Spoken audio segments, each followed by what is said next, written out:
Salut les amis, j'espère que vous allez bien. On se retrouve oui, pour le débriefing, le Wrestling Show de WWE. Attendez, je fais bien. WWE SummerSlam édition 2020.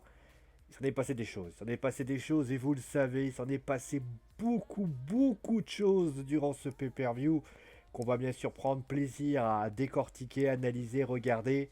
Et donc, comme à chaque fois, on va bien sûr regarder déjà quels ont été les résultats de ce pay-per-view avant, bien évidemment, de le décortiquer. Alors, comme vous le savez, eh bien, on va pas le décortiquer match par match, comme j'ai expliqué. On va principalement le décortiquer au fur et à mesure avec les principaux matchs qui ont été proposés. Alors on va bien sûr voir le duel Bailey, Sacha, Azuka, puisque forcément il y avait deux matchs en un pour la Boss and Hugs Connection. Les Street Profits d'ailleurs qui ont battu Andrade et Randrel Garza. Mandy Rose qui a battu Sonia Deville, d'ailleurs la perdante devait quitter la WWE, on en parlera plus en détail aussi. Seth Rollins qui a battu Dominique Mysterio dans un street fight. Asuka donc, a battu Sasha Banks et est donc redevenue championne féminine de Raw. Et enfin, Drew McIntyre qui a battu Randy Orton. Et enfin, le Fiend Bray Wyatt qui a battu Braun Strowman. Mais vous l'avez compris, la grosse information de ce pay-per-view a été bien sûr le retour du Big Dog Roman Reigns qui a donc attaqué le Fiend et Braun Strowman. Alors, dans la globalité de ce pay-per-view n'est pas mauvais en soi. Voilà, c'est un bon pay-per-view, notamment les 4 derniers matchs ont raconté beaucoup d'histoires. J'ai beaucoup apprécié chaque match, chaque intensité. Il y avait de l'intensité, il y avait de l'envie, il y avait de tout ça.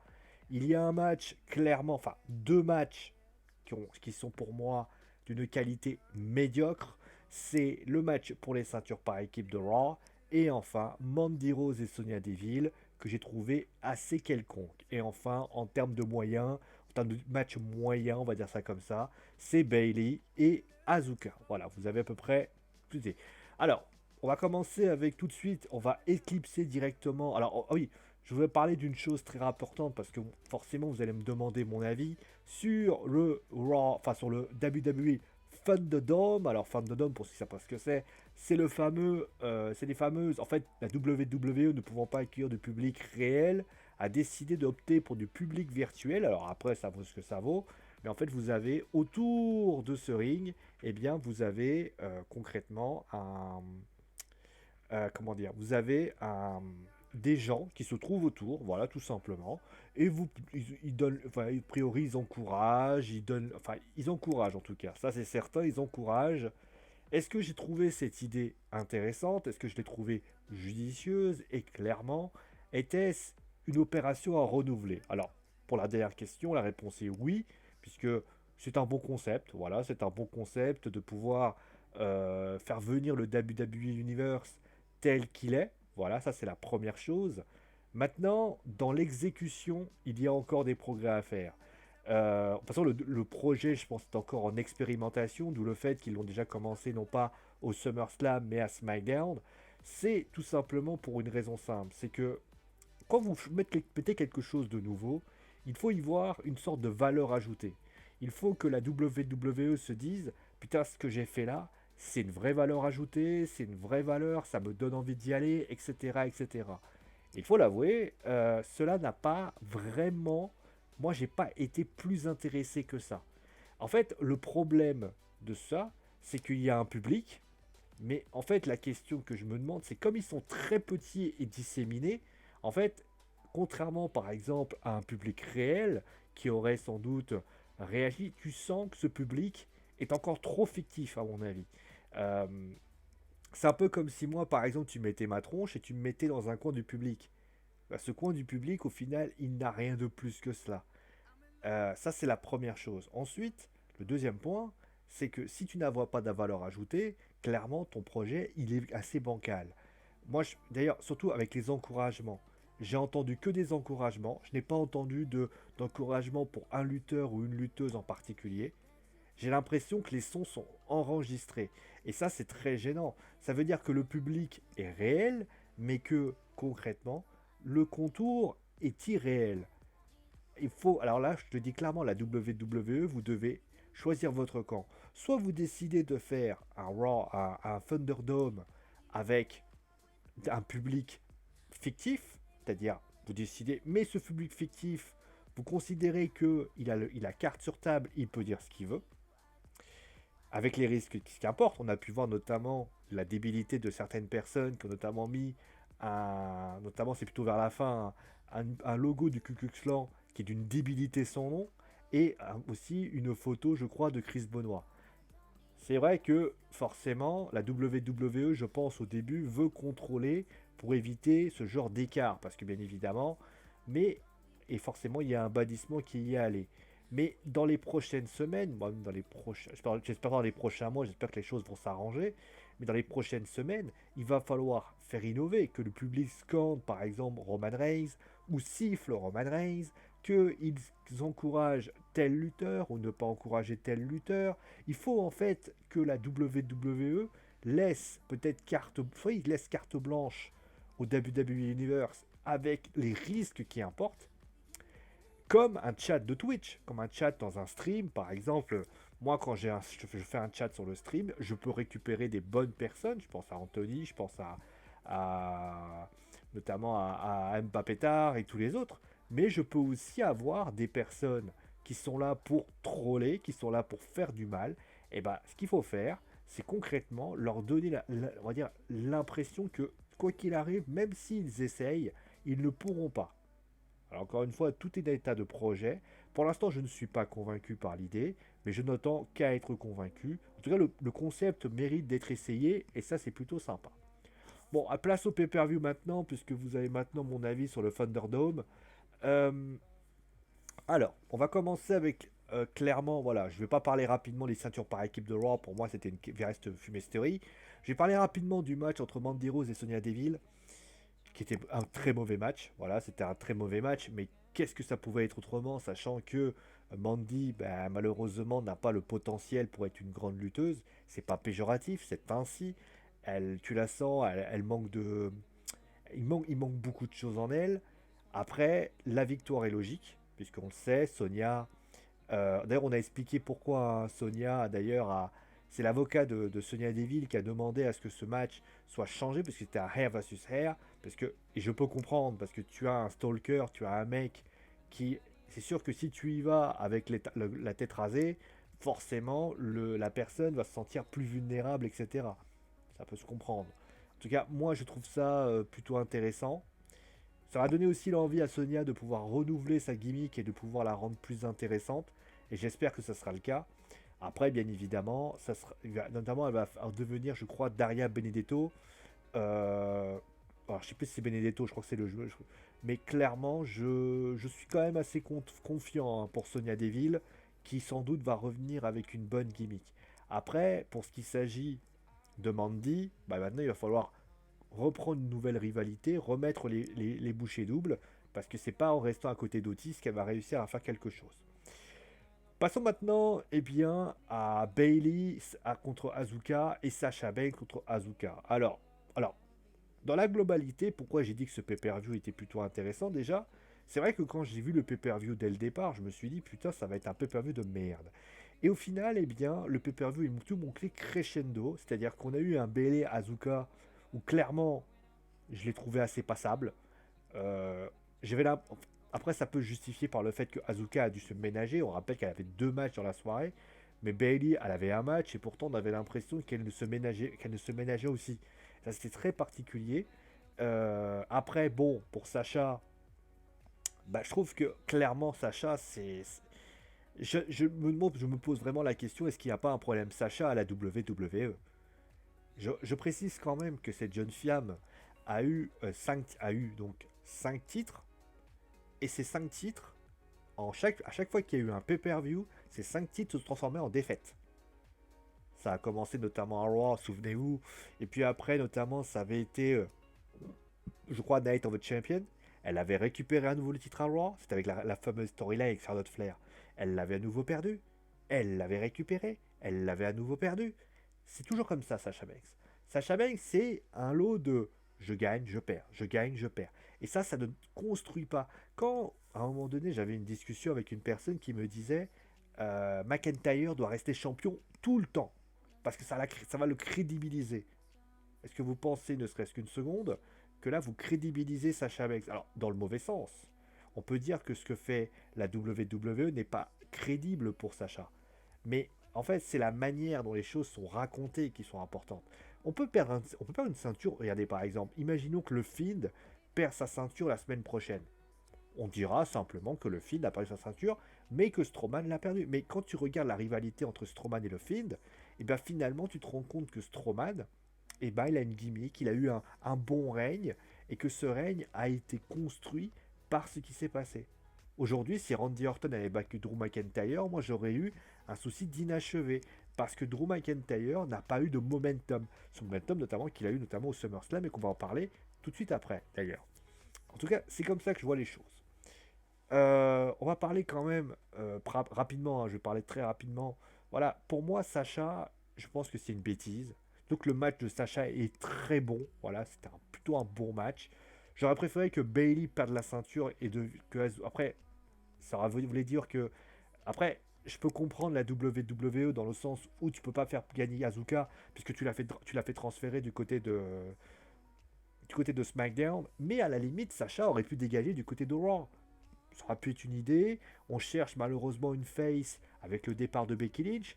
Charlotte Flair qui n'est pas là. Et ben j'ai envie de te dire, à la limite, pourquoi Asuka, elle pouvait pas aller du côté de SmackDown et du côté de Raw. Ça aurait pu être une opportunité. Ça aurait dissolu. D'ailleurs, il y a un match ce dimanche à Payback entre la Boss Iron Connection et Shayna et Nia Jax. Si ça a lieu, peut-être que voilà, il va y avoir une dissolution. Mais voilà, Sacha aurait dû se retrouver du côté de Raw, ça aurait pu être une belle gage de confiance. Non, il n'y a pas de confiance, encore une fois. Mais après, moi je pense que on va se diriger progressivement vers la rivalité, la fameuse rivalité qu'on attend Sacha Bailey, puisque elle devait avoir lieu au SummerSlam, elle avait été interrompue suite à l'absence de public lié au coronavirus. Là, clairement, c'est comme ça que je vois les choses. Au rayon des belles choses aussi, je voudrais quand même mettre un gros coup de chapeau à Drew McIntyre et Randy Orton. Encore une fois, Randy Orton, hein, je veux dire, c'est impressionnant. On parlera de ce qui s'est passé à Raw d'ailleurs. Alors, je voulais faire de manière un peu retardée pour la simple et bonne raison que voilà, il y a beaucoup de choses à faire. Je fais pas mal de choses à faire cette semaine.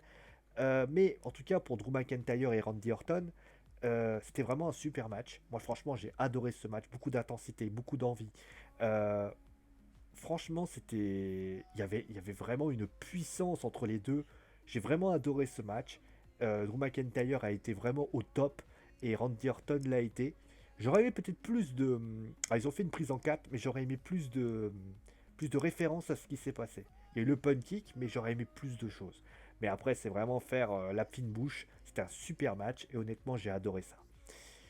Bon, ensuite, pour ce qui s'agit, on va quand même féliciter un autre monsieur. Alors, certaines personnes n'ont pas aimé parce qu'ils ont dit voilà, je ne crois pas en lui. On va parler après de Roman Reigns, hein, vous ne vous inquiétez pas. On va parler bien évidemment de Seth Rollins contre Dominique Mysterio. Alors, beaucoup de personnes étaient relativement disant voilà, Dominique Mysterio, il n'a pas le talent, il n'a pas le potentiel, il n'a pas. Il faut savoir quand même que c'était son premier match.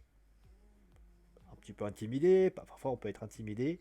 Après, je pense que Dominique, l'erreur qu'il fait, et je le dis clairement, alors peut-être que c'est parce qu'on lui demande, il ne doit pas faire la même chose que son père. Là, il est parti dans une espèce d'optique à vouloir faire de la lucha libre. C'est pas le même gabarit. Pourquoi il part pas sur un style différent? Dominique, il doit repartir sur un style complètement différent. Et c'est ça la réalité. Il doit partir sur un style différent, il doit partir sur un style qui doit apporter du renouveau. Il ne faut pas que Dominique devienne le nouveau Rey Mysterio, vous voyez ce que je veux dire? Et c'est l'impression que j'ai voulu. J'ai eu l'impression qu'on a voulu faire ça. Par contre, Dominique, ce que j'ai apprécié chez lui, c'est que c'est lui qui a plus subi, c'est lui qui a pris, c'est lui qui a pris beaucoup de dégâts. J'ai beaucoup aimé le côté drama avec Rey Mysterio, notamment qui a été menotté, la mère de Dominique qui était présente, et enfin, avec notamment la femme de Rey Mysterio qui était là, que j'ai trouvé excellent. Voilà, je trouvais excellent, et honnêtement, le trash talking et le mind game, le trash talking de Seth Rollins, c'est tout simplement exceptionnel. Voilà, ça c'est bien.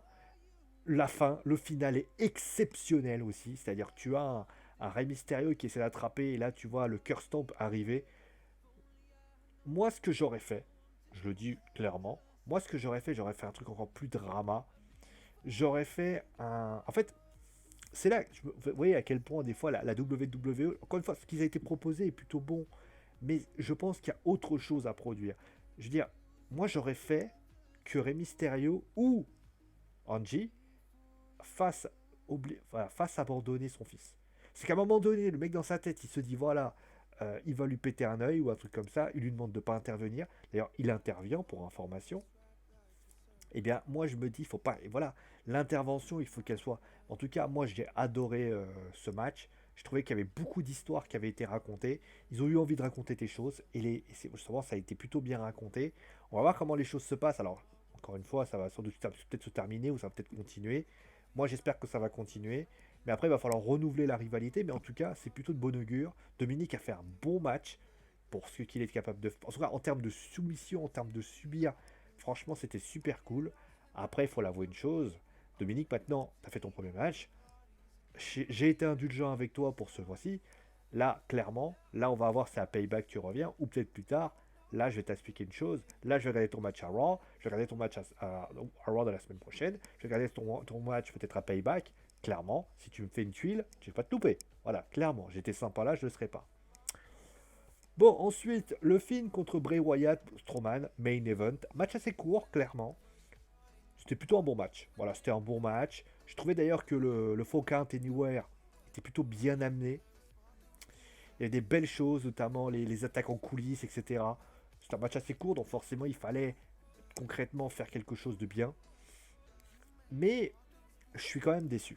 Je suis quand même déçu par le final. Alors, le retour de Roman Reigns est exceptionnel, encore une fois, parce que Roman Reigns, personne ne l'avait anticipé, comme quoi parfois la WWE est capable de dissimuler un secret et de ne pas se faire s'auto-spoiler les choses.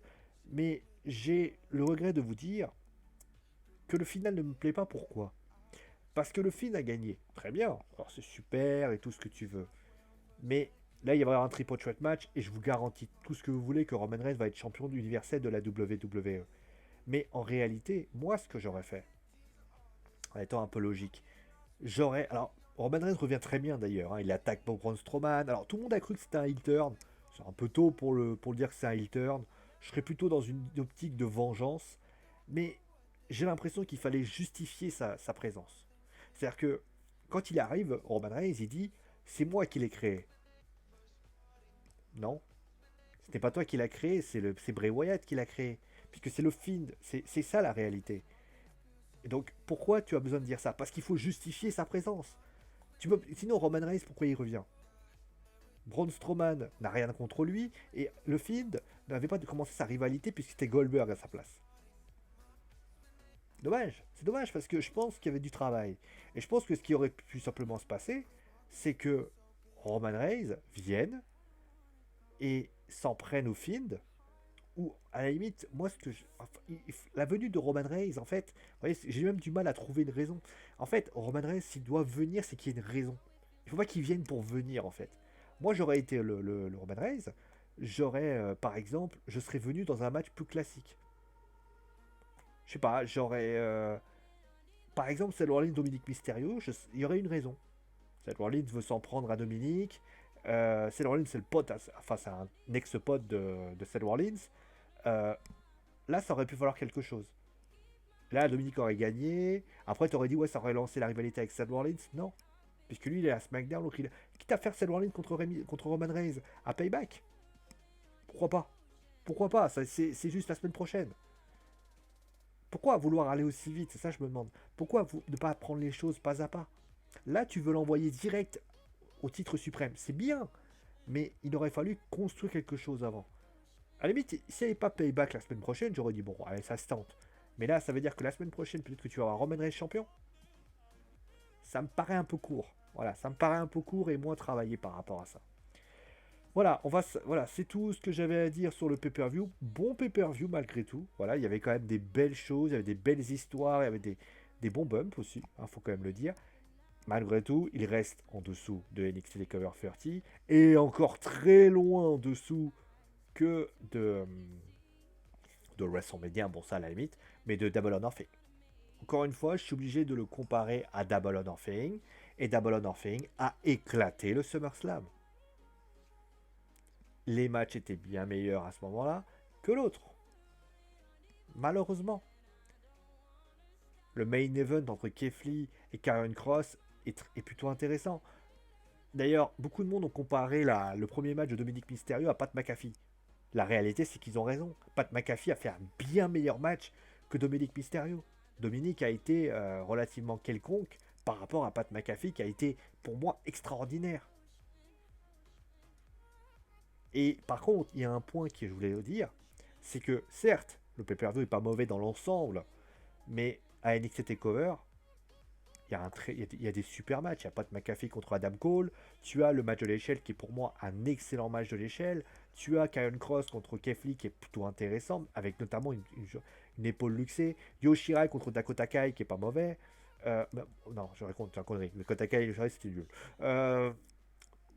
Mais voilà, mais après il y avait des belles choses, il y avait un bon travail.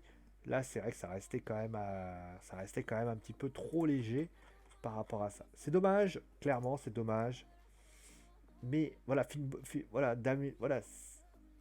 il manquait des choses. Voilà. Mais après, c'était plutôt un bon pay-per-view, on va pas le cracher dessus. On va considérer qu'avec mon retour en pay-per-view et le retour à la WWE, on va leur faire un petit...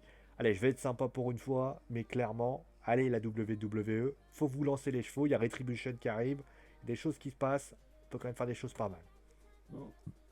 Allez les amis, en tout cas, prenez soin de vous, amusez-vous bien.